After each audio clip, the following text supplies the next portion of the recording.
So finally, Uncle Andrew explains to Digory that the green rings have the power to draw you back from wherever this other place is. And Digory realizes that he really has no choice but to do what Uncle Andrew wants him to do, which is to take a yellow ring and a green ring and go after Polly, is what Uncle Andrew had been planning from the beginning. And I love the simplistic, childlike elegance of Digory's final words before he goes. He says, "Very well, I'll go. But there's one thing I jolly well mean to say first. I didn't believe in magic till today. I see now it's real. Well, if it is, I suppose all the old fairy tales are more or less true, and you're simply a wicked, cruel magician like the ones in the stories. Well, I've never read a story in which people of that sort weren't paid out in the end, and I bet you will be, and serve you right." And in keeping with the theme of various kinds of fear, something in this speech actually triggers something in Uncle Andrew, because Uncle Andrew gives a bit of a start and shows, quote, horror for a moment, but then he laughs it away. And I like the playful little reference to, quote, old fairy tales in Digory's little mini speech there. I think C.S. Lewis understands fairy tales and myth to contain intuitional representations of certain moral principles that are embedded in the universe as God's created order. Things like the idea of moral order being fundamental to the created order. And I think one of those intuitional concepts would be the intuition and the passionate longing that, quote, in the end, as Digory put it, in the end, all chaos will be turned right side up. All evil will be made right or brought to justice or something like that. C.S. Lewis knows enough to know that the simplicity and cardboard cutout two-dimensionality of fairy tales is only just that. After all, this is the guy who wrote The Problem of Pain, and later on he wrote A Grief Observed. But I think he's suggesting as well that there is some echo of something true contained within those intuitions. There is some sense, some distant memory that collective humanity has been trying to forget that comes through in those kinds of ways.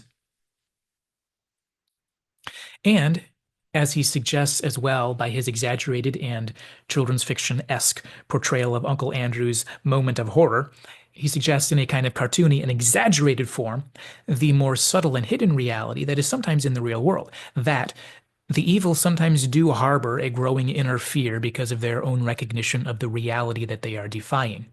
As it says in Proverbs, the path of the wicked is characterized by being bold and choosing not to doubt. But if they really understood the deepest kinds of magic, to use Aslan's language, if they really understood the most fundamental realities, they would realize that they have great warrant for fear. And so it would seem that Uncle Andrew, in his journeys and searches, he has come into contact with some frightening forms of evidence or sources of knowledge that caused him to question his path, caused him to see some shocking evidence of what fear is warranted that he's been dismissing his whole life. In order to remain evil, sometimes it requires pushing through one's own self-doubts. It requires suppressing and even repressing all the misgivings and hesitancies and any intuitions or impulses that would serve as a corrective from those worst parts of that path. So Uncle Andrew here, in a cartoony way, as a character in a children's story, he kind of demonstrates that even though he is very bold and courageous in his battle against the good and very cowardly in his battle against the evil, there's still a little voice inside him saying that he has chosen the wrong courage and the wrong cowardice. And this is the same horror, I think, that later makes Uncle Andrew and Jadis hate and be afraid, in the avoidant kind of fear, of Aslan. You could say that the character of Aslan is really quite deeply connected to this intuitive sense Digory has, this sense of the in the end moral order, which is something that Uncle Andrew's not going to escape. Now, we should note that that final line, serve you right, has kind of a vindictive attitude that definitely wouldn't comport with Christianity. In the Bible, we find some version of the idea of not rejoicing in the suffering of your enemies. We find that not only in the teachings of Jesus, but throughout the more ancient wisdom traditions. See especially Job 31, verse 29, Proverbs 24:17, Proverbs 25:21. I think the Narnia stories are definitely following that Christian attitude. I think putting the words serve you right in the mouth of Digory doesn't suggest that that's a good attitude to have, because Digory actually isn't supposed to be the shining hero character, but rather the relatable protagonist for most of this story. Aslan, for example, would never have said, serves you right. But Digory here is playing the role of the everyman.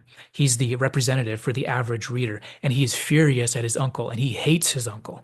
and it comes out in some understandably spiteful and vindictive words. Now, it's also interesting how Uncle Andrew brushes off Digory's beliefs and perspectives here.